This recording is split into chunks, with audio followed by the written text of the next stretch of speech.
So one solution to bad password or weak password management is biometric security. Can we kind of lay out the landscape of biometric security? Is it a lot of thumbprint and fingerprint readers, or do we see iris scanners? What technology is really driving biometric security?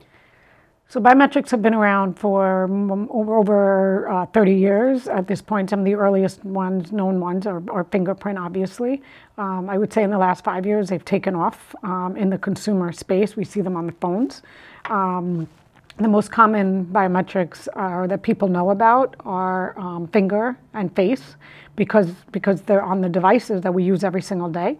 But iris recognition, for example, is very popular in the travel sector for fast pass, getting through security, immigration.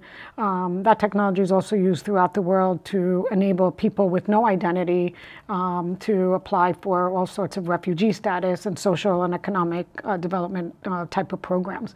So we're seeing more and more of these technologies becoming, pervasive in our everyday lives.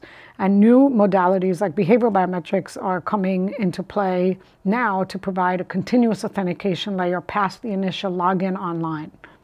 Tell us more about behavioral biometrics and what are the advantages of this?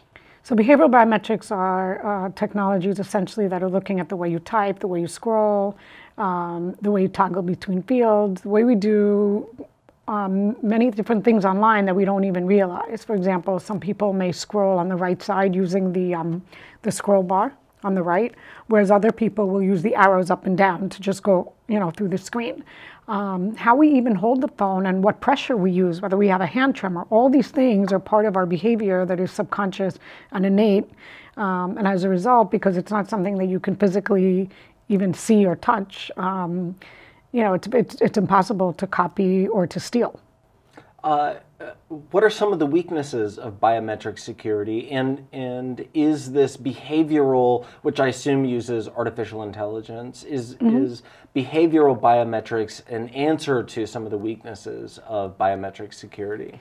Well, all technologies have their pros and cons, and it's hard to say in one category, on an umbrella category that these are the pros and cons. So there are things to take into consideration. One of them is how the modality actually, what it requires you to do.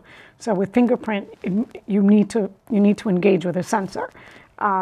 With face, your face has to be visible to the camera.